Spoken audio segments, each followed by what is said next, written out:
All right, good morning, everybody. Thanks for joining me. We'll go ahead and get started here. If you got your questions, go ahead and ask them. You can ask them below the video if you are on a smaller screen, like a phone. If you're on a larger video or a larger screen, like a computer, it should be to the right of the video. So it just depends on what kind of uh, screen you got, as where the questions are. Bigger screen, there's enough room to put it on the right. So that's why they put it there. So yeah, get your questions in there. Let me refresh this. See if we are in a good spot here. Yeah, okay. So we are refreshed. No new questions at the moment. So yeah, bring on the questions if you got them. If not, no big deal at all.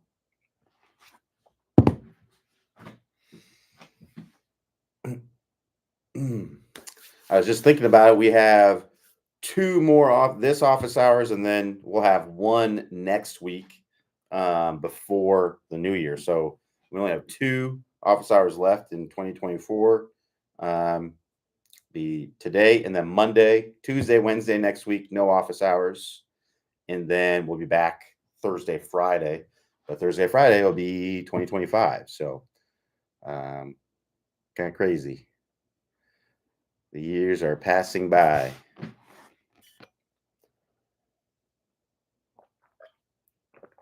It is interesting how the older you get, the faster, the faster the years go by.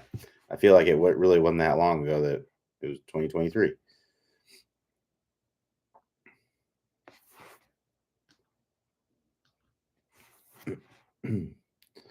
So it's just kind of funny. Like you go through high school, and high school feels like an eternity, right? 4 years, nowadays to me, it doesn't really seem like that long of a time. I mean, that's a good chunk of time, but it doesn't seem like it's the longest time.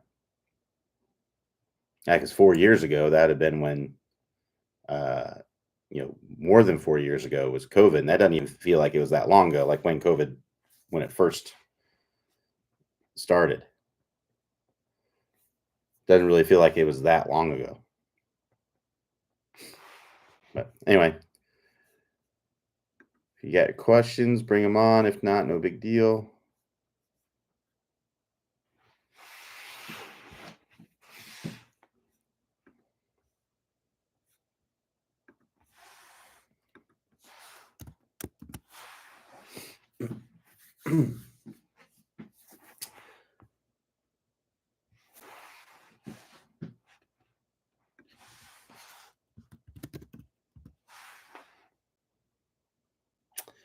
All right, so we got a question from Ron. Says, should I use the wedge shaft lean drill on the blue brick for all clubs?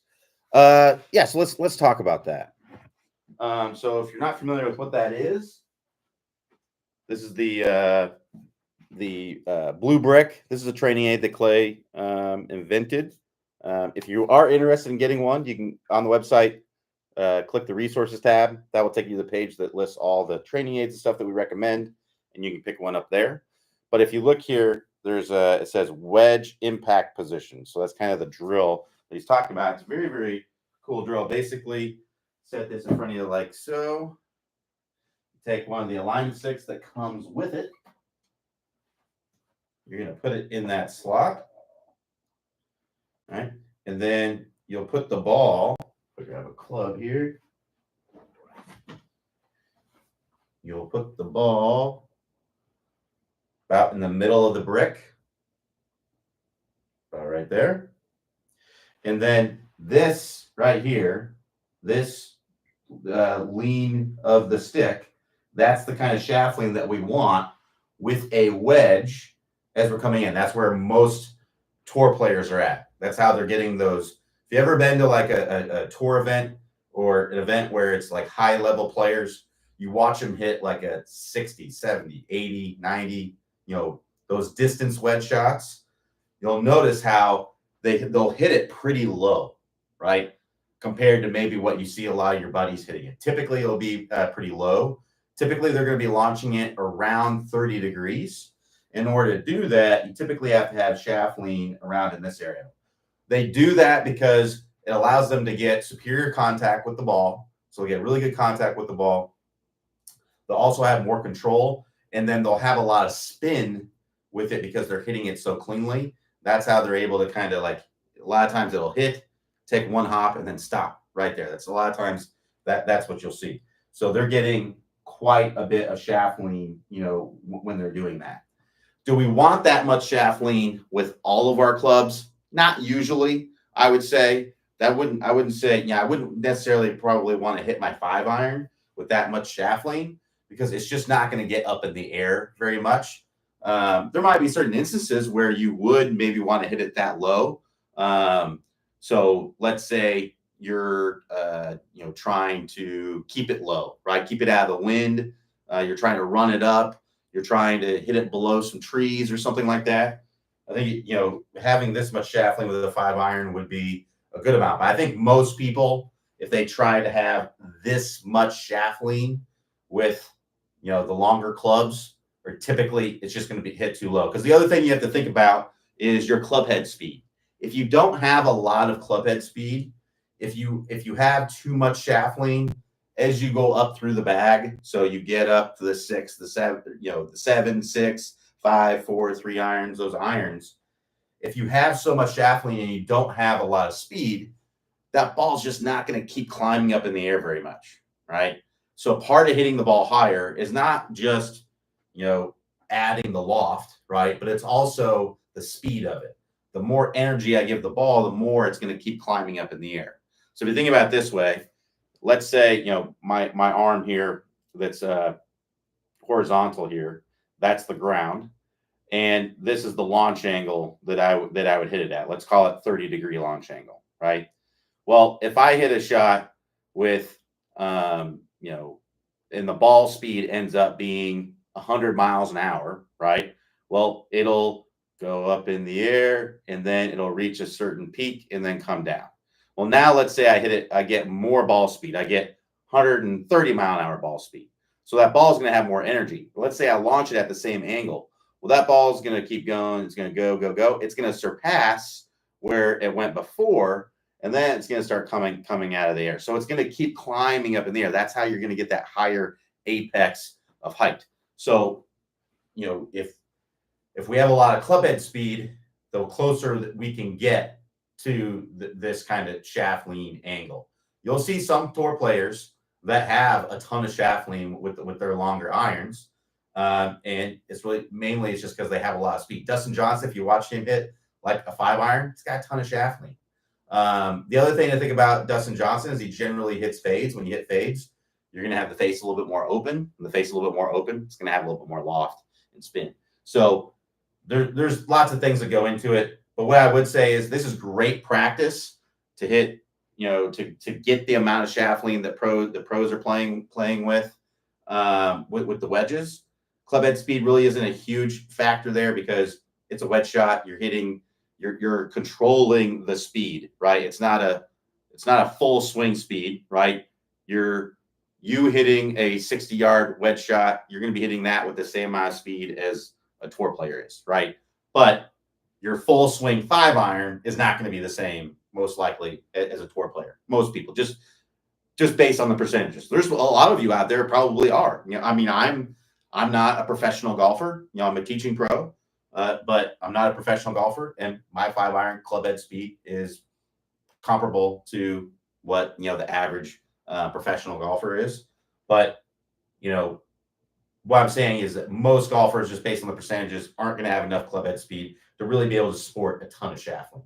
So this is a great tool to help you if you're someone who struggles with shaft lean, getting any shaft lean at all. I think this can be a fantastic drill for you to use with your other clubs and try to match that. Because the reality is, if you're someone who's coming into contact and you're like this and you try to get here, the closer you can get to that, it's most likely going to be the best. And you can always tone it down. So that's another way you can look at it as well. You can train and try to get the shaft lean with your other clubs like this much shaft lean. And then if you find that, hey, I don't have the speed, it's too low, it's not functional, then you can just tone it down a little bit. It's so much easier to kind of like overdo something and tone it down than it is to try to just gradually get there. So that's another way that you can look at it as well. But I will say, just short answer, generally I would say no, probably don't want to have this much shaft lean, but some players might be a little bit different.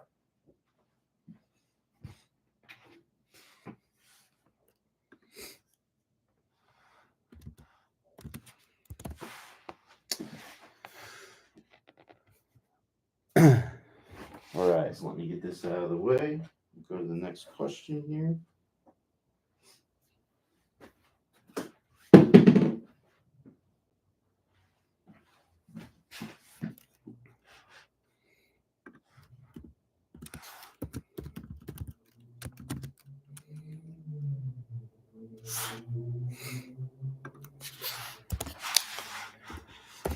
All right, so we got a question from Willis. Says, I sometimes stop instead of continuing to turn through, maybe causing inconsistent contact. Any drills or thoughts to help with this? Well, you have to find what the root cause is. There's several things that can be going on there that can lead to that. So if there isn't like a root cause as to maybe something is going on in your swing that's making you stop your body. So for example, let's say you're a golfer that comes down steep, right? You start down very steep. Maybe you don't turn much in the backswing. Your hands are here. And if you were to really rotate when you started your downswing, well, if you're like this in your backswing, if you really don't rotate, well, what's going to happen? You're going to come way over the top.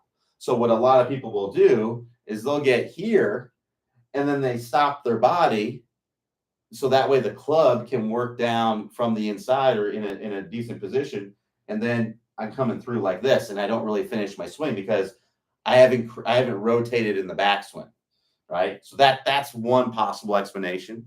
Another thing could be that the club face is wide open. So if you're coming down and the club face is wide open, right? Then if I were to really rotate through, right? Well, my face is just going to stay wide open. So what a lot of people will do with that face wide open is they'll stop their body so that way they can throw their hands, right? So stop my body so that way I can throw my hands. And then I'm kind of coming through like this, right? And I get like the chicken wing as I'm coming through and all that stuff. So those would be kind of the first things I would look at. Like, are you doing something in your swing that is preventing you from shifting your weight and rotating through the shot? Because if you were to actually shift your weight and rotate through the shot, you would hit really bad shots, right? Or much worse shots, right? So that's kind of the first thing I would look at. If you are in that situation, I would look at the 20-minute shallowing fix. It's really a great course to help you to get the club shallowing out better. You may want to look at the power turn course, right? So getting a good turn, because if I don't turn, right? So if I kind of bring the club back and I'm kind of like this, I don't really turn my body very much. I'm not creating a lot of depth with my hands. So what I mean by that, when I say depth, if you kind of look at my hands, if I get a good turn, my hands, if you kind of draw a line straight down from my hands, are more over my heel area, right? Or even behind my heel. If I don't turn and I just bring my hands back, well, now my hands are more over my toes. Well, if I'm there, I'm not really going to be able to rotate through the shot very much or get a weight shift to my lead side because then I'm going to come way over the top. I'm going to hit poor shots. But if I can get a good turn, well, now I'm going to more easily be able to shift my weight, rotate through the shot, be able to get the club working from the inside. So the power turn course might be where you would want to look if you're struggling with that. If the club face is wide open when you're coming down, or maybe you are getting a good turn, right? And you're like this, but then you start down steep and then you kind of have to stop your body so that way the club can shallow out. Then the 20-minute shallowing fix would be what I would be looking at. To get to either one of these courses, you can click the instruction tab at the top of the screen. Then you can go to Top Speed Golf System and go to the power turn course from there. Or from that instruction tab, you can click the 20-minute shallowing fix. If it is just, hey, I'm getting a good turn, I'm shallowing out the club face is in a good position. It's just I get right here and I just don't rotate through the shot. So a couple things that I'd be looking at is your weight shift, right? We want to make sure that we are shifting our weight correctly. So if you're starting the downswing with most of your weight on your back foot, then we're not shifting our weight correctly. And if you do that, you're going to tend to not rotate through the shot very well, right? So if I'm at the top of the swing and then I start down, like I'm not going to rotate through very well. So I want to make sure that I get to my lead side. As I'm getting up to the top, I want to be moving into my lead side. So that way I can start the downswing with more pressure on my lead foot and my momentum moving toward the target. And then I can come around to a full finish. So if you're struggling with that, I would recommend working on the step drill. The step drill is a good drill for this. So for that, what I would do is I put your feet. I'm just going to demonstrate this with this PVC pipe so I can kind of do a swing with it. But you're going to start with your feet close together. You're going to swing this club back. As you swing the club back, you're going to step forward and get your momentum moving forward, right? So that would look like this, right? So you can see how I'm bringing the club back. As I bring the club back, I'm going to continue to turn. My back is going to be going at the target as my momentum is moving forward, right? I'm going to land, and then when I land, I'm going to rotate all the way through into the full finish. Now, big things with this drill are starting that step at the right time. So as soon as your hands clear your body, meaning they get on this side of your body, so this would be in front of my body, this would be on the other side of my body, that's when the step should start. And when you start your step, you need to get your momentum moving in that direction. So when I see a lot of people do the step drill wrong, what they'll do is they'll do this, right? There's no momentum. I'm doing what I would call dipping the toes in the water, right? I can just bring my foot back just like that. You need to feel like if I have to land on my lead side, right? So that's the way that the step drill works. And that's another one that can help you to get off of your lead side. But like I said, a lot of times it can be because we're not turning. It could be because we're starting down steep. It could be because we're the face is wide open. These will all lead to you, because most people naturally want to shift their weight and get around into a full finish, right? Most people, it is, that's what they want to do, but they're having a hard time doing it because if they did do it, it would lead to a bad shot. So if we can look at those root causes and get those root causes fixed, then it unlocks you to be able to come around into that full finish, right? And then sometimes it's just we're not shifting our weight properly, and that's what that last part is. The last thing I would say is when you do get around to that full finish, hold it for 3 full seconds, right? Come around, count 1 Mississippi, 2 Mississippi, 3 Mississippi, and you'll be in a good spot. Holding that helps you to get the feel of getting to that position. And the finish position, what we want here is we want our hips to be basically on top of our lead ankle, our shoulders, everything on top of that lead foot. We want to be all the way on the tips of the toes. So we don't want to be kind of back like this. We want to be all the way on the tips of the toes. So that way, if you're looking from behind, you want to be able to see all the bottom of my shoe here, all the spikes on the bottom of the golf shoe there. That's what you want to be able to see. So that's what I would do if you're struggling with coming around into that full finish. Sometimes it's hard to know for sure without seeing the swing. I do offer online lessons. So if you'd like me to look at your swing and let you know, hey, what's going on? Why aren't you finishing your swing? Things like that. I can do that. All you have to do is click the link. There's probably a link somewhere on this page somewhere above the video here, possibly where you can click and join the online lessons there if I have spots available. All right, keep the questions coming here.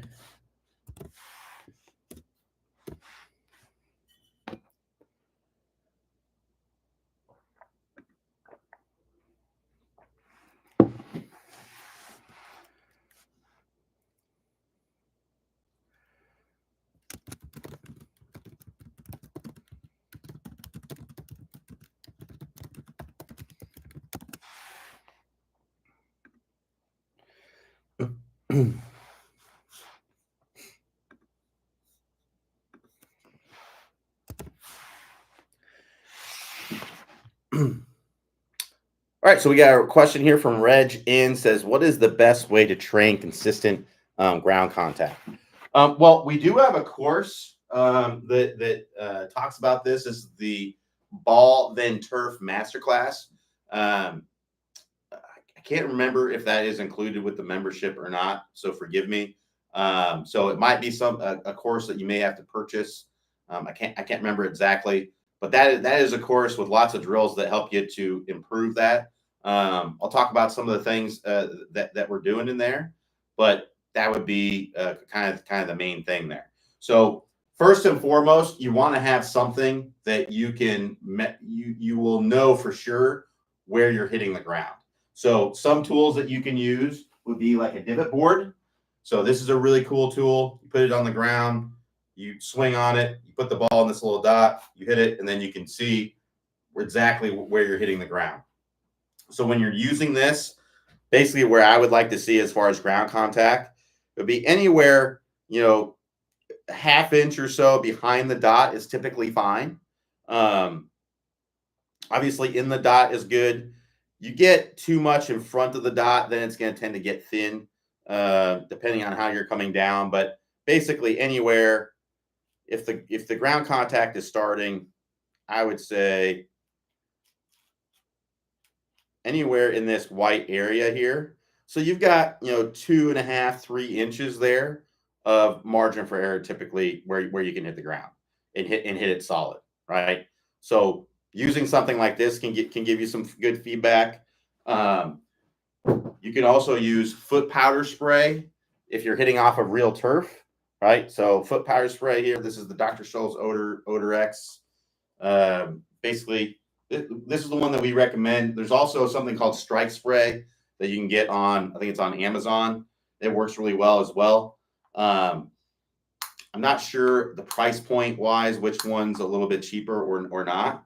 But basically, you would take this and you would spray a line, and you get closer than that. You spray a line in the turf, and then you'd put the ball like an inch in front of that, and you just want to be practicing getting the divots to happen in front of that line, starting just in front of that line.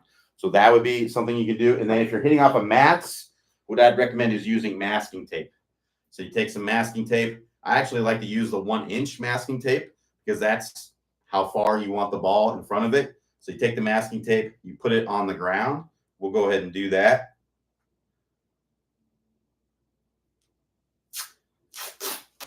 So I usually just take like something that's a little bit wider than the actual club head. I'm going to put that on the ground here. Make sure that we can see that. Yeah, we can see that. All right, cool. So, and then I put the ball. Like I said, I like to use the 1-inch because that's the distance that we actually want the ball in front. So I just look at, okay, here's the width of the tape. I know it's 1 inch. I want the ball to be the width of the tape in front of that, right? So you can see how that's about what that is. And then we would just practice coming down, missing the tape, and getting the contact to be in front there. So as far as good drills, typically it's going to be a weight shift thing. Is typically so I can go over some of the things that I typically see. So first and foremost, ball position would be the first thing I would look at. I find that a lot of people, especially with the longer clubs, as we get to like the longer irons, hybrids, and fairway woods, a lot of people will tend to push the ball position really far forward in their stance, or sometimes they will try to push the ball forward in the stance because they're trying to help the ball up in the air. The problem is that what we need to have happen is we need the club, the bottom. So the club works down in an arc, right? You can think of it like with this hula hoop, right? The club works down in an arc. And the bottom of this arc, let me get closer here. The bottom of this arc where this tape is, we want the bottom of that arc to be 3 or 4 inches in front of the ball, right? So if I have the ball position way forward, I have it off of my lead foot here, right? If I have it in that area, which is where I see a lot of people like playing their 6-iron, right? Well, it makes it very, very difficult to get the bottom of my swing to be in front of that, right? I'm really going to have to move my body really, really forward, and that's just going to be really difficult to do. It's unnecessary, right?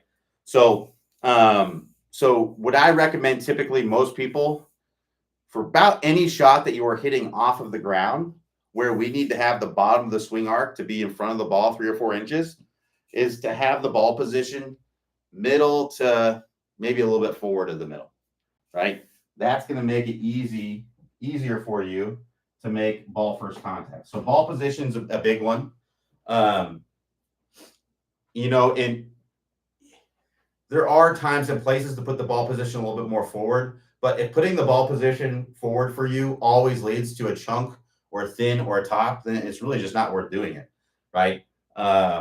So some people may be able to do that. And the lie also depends on it. You can have the club bottom out at the ball if we have a lie where the ball is like sitting up on the grass and we can actually hit up on it a little bit. But usually we're just not going to have a lie like that, right? So usually we're going to have a lie where we have to hit down and through it because we got to make ball first contact. So yeah, ball position is the first thing. The second thing that I would look at is how the hips are moving in the backswing. So what I see a lot of people doing is they'll shift their weight to their trail side, and then they'll just keep moving the hips, right? They'll keep moving the hips this way. I'm exaggerating for effect here, but they'll keep moving the hips this way. And if you do that, well, it's going to make it very, very difficult to get the bottom of the swing back in front again. So again, a lot of people, and this also typically leads to starting the downswing from the back foot, which we don't want. We'll talk about that here in a second. But if we shift our body too far off the ball, and when we keep shifting it as we continue to the top, we keep shifting it away, it's almost going to be a top or a chunk or a thin every single time because it's just very difficult to get back. So when you look at the best players, typically what you're going to see, they'll have a little move off the ball. It's usually no more than an inch. It's fairly subtle. And then they'll start pushing their hip back and around immediately, right? So they'll end up staying pretty centered, right, as they go up. So that might look something like this, right? So you can see how I didn't keep sliding my hips. So if you're someone who struggles with that, what you can do is use a chair, set up the chair, have it on your hip here to start. You'll nudge it to start the backswing. Then you'll just be on it. And then the last part of the backswing, you actually want to separate from it a little bit as you're getting up to the top. So that could be a good drill that you can do to help you with that.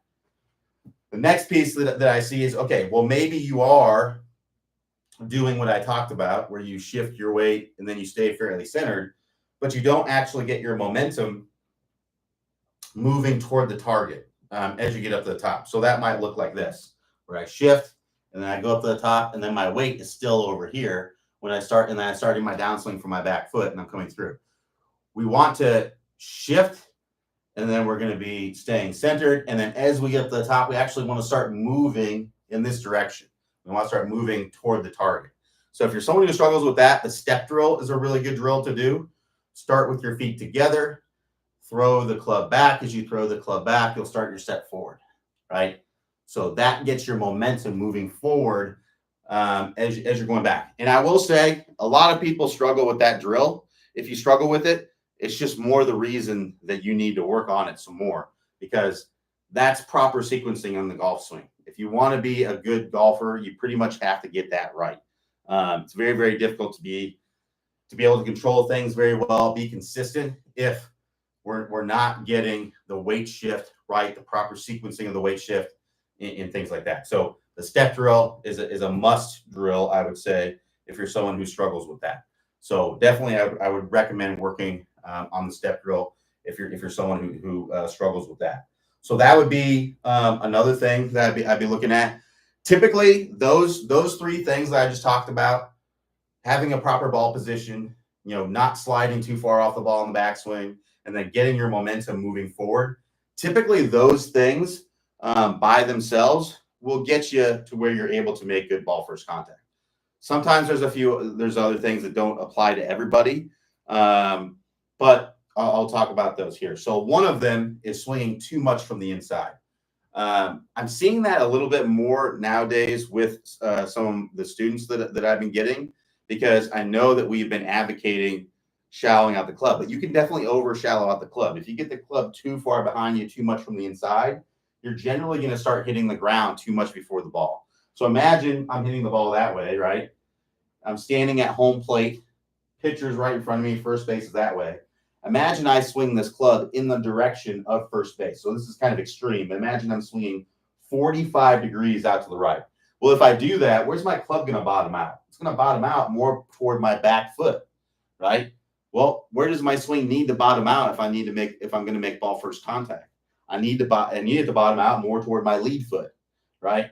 So if you're swinging too much from the inside, maybe you're struggling with blocks and hooks, push slices, poor You know, obviously you may be struggling with some chunks and some thins. I would look at your swing from down the line and see, okay, is this club too far behind you as you're coming down?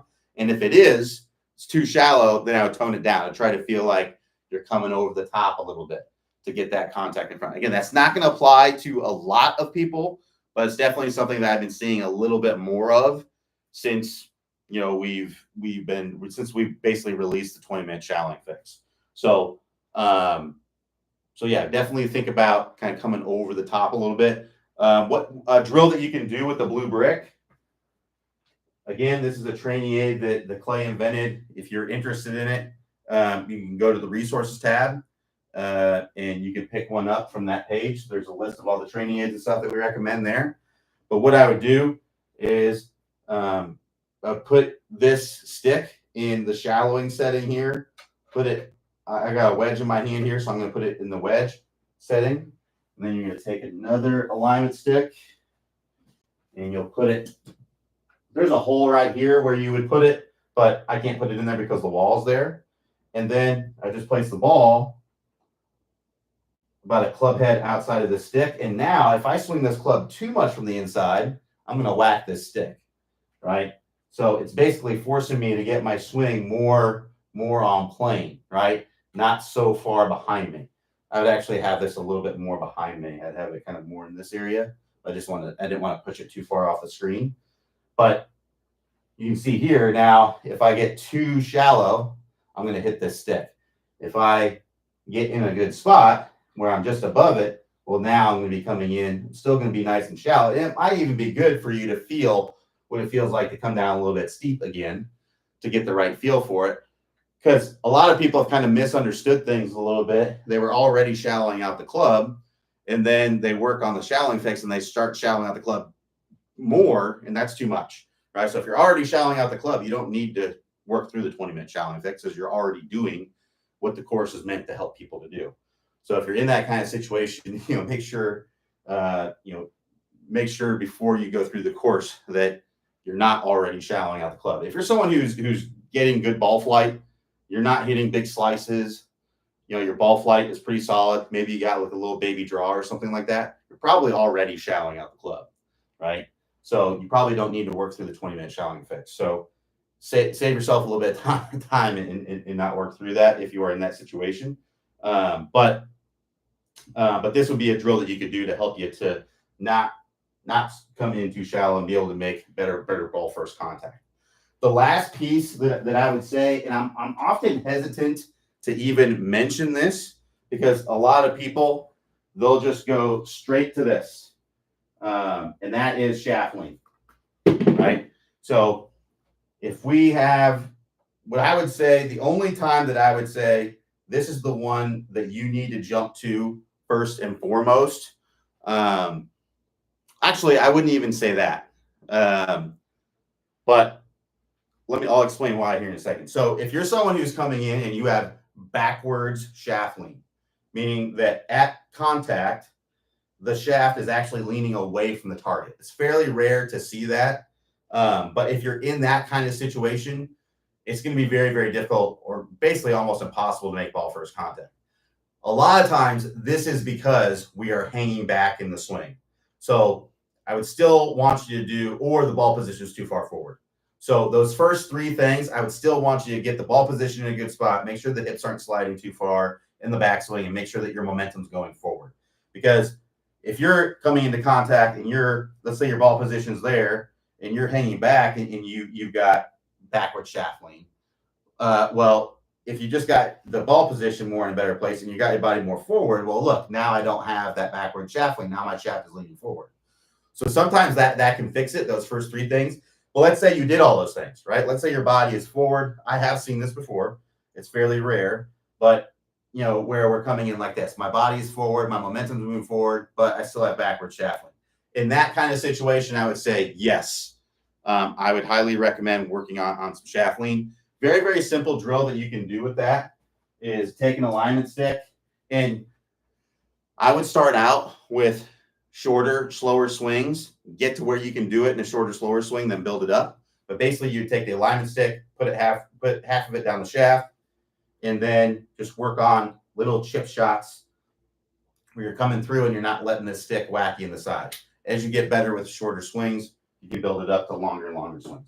So those are kind of the main things that I would say if you struggle with ground contact, consistent ground contact, that'd be doing. First, get some feedback, then look at the swing to see, okay, what am I doing that is preventing me from getting in the place that I want.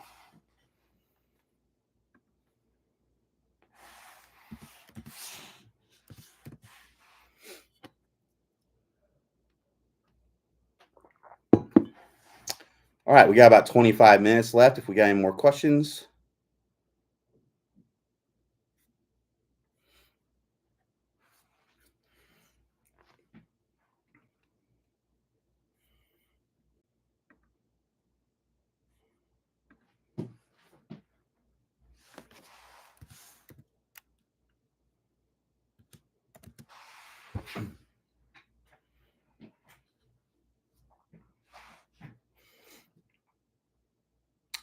All right, I got a question here from Charlie. Says, if I hit my 5-iron on the 5th groove, does that mean I have good shaft lean? It could be a good indication. So what Charlie's talking about there is on the club. You know, we have the grooves.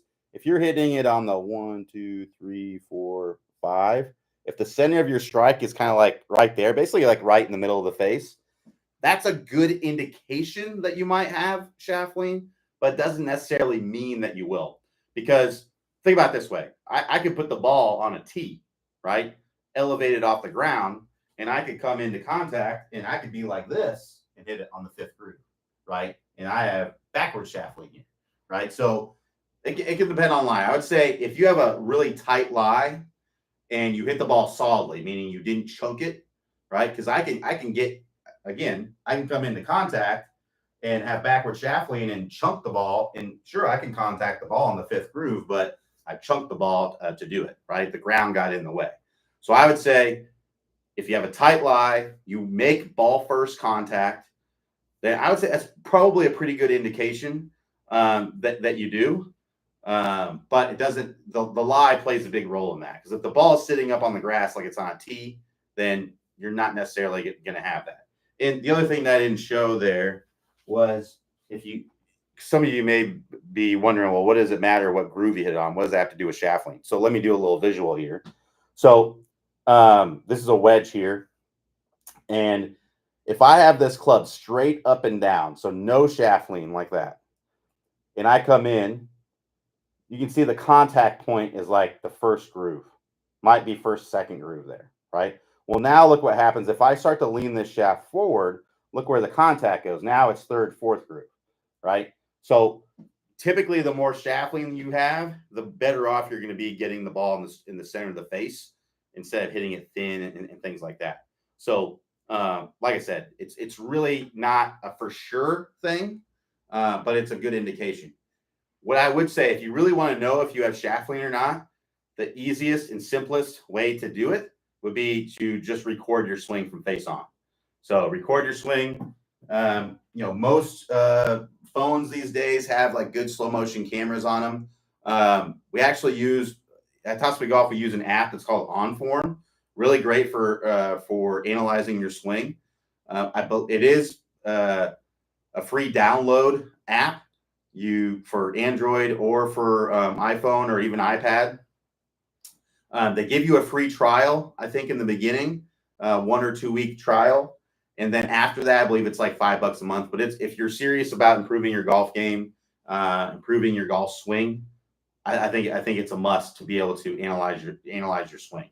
So definitely recommend it. It's the one that we use. I will say if you sign up for the online lessons, you don't have to pay the fee or whatever. You get free use of it.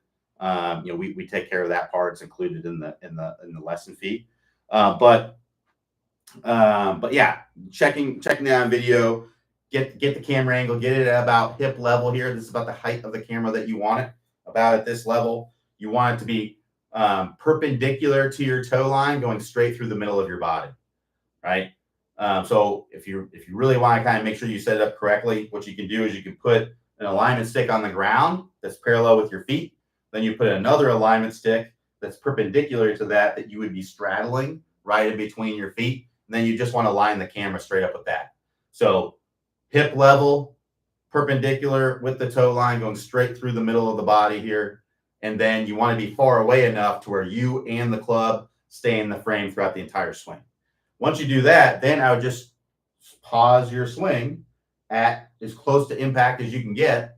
Now, if you don't have a camera that has a high frame rate, what I would do is I would just, if you're not getting the exact moment of impact, this is a little trick I can show you for analyzing your swing. Basically, what you would do is, let's say you got this frame and then you got that frame, right? But you don't have the frame at impact.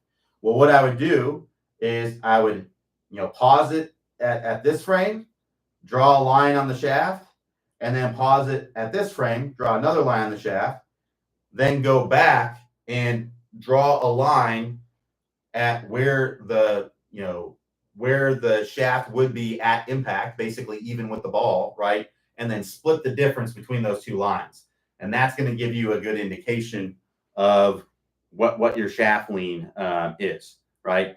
So here's what I would also say about shaft lean. I think a lot of people get a little bit too obsessed with it. I used to be one of those people. As long as you have some shaft lean, as long as the shaft is leaning forward, you're going to be able to hit functional golf shots.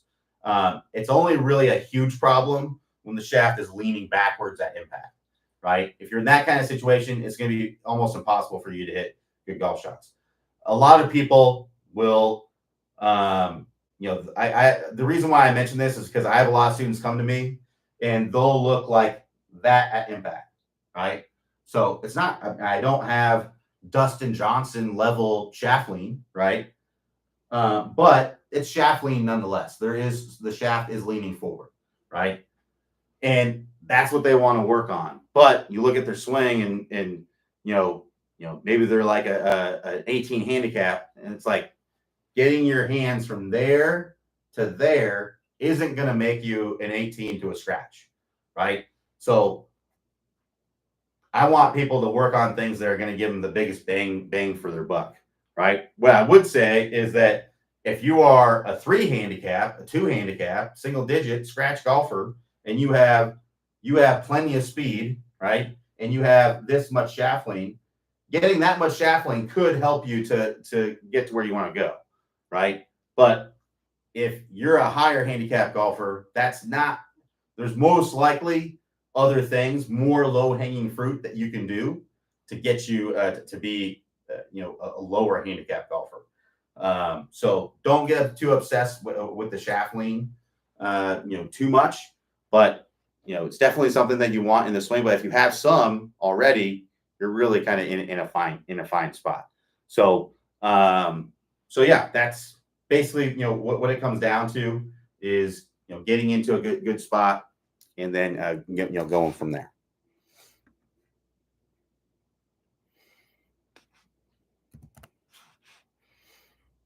All right, we got about 15 minutes left if we have any more questions. If not, no worries.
All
right, we got about 10 minutes left. If we have any more questions, let me know. If not, no big deal.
All right, everybody, we'll go ahead and shut it down right there. Thanks, everyone, for joining me. Everybody have a great weekend. We will talk to you Monday.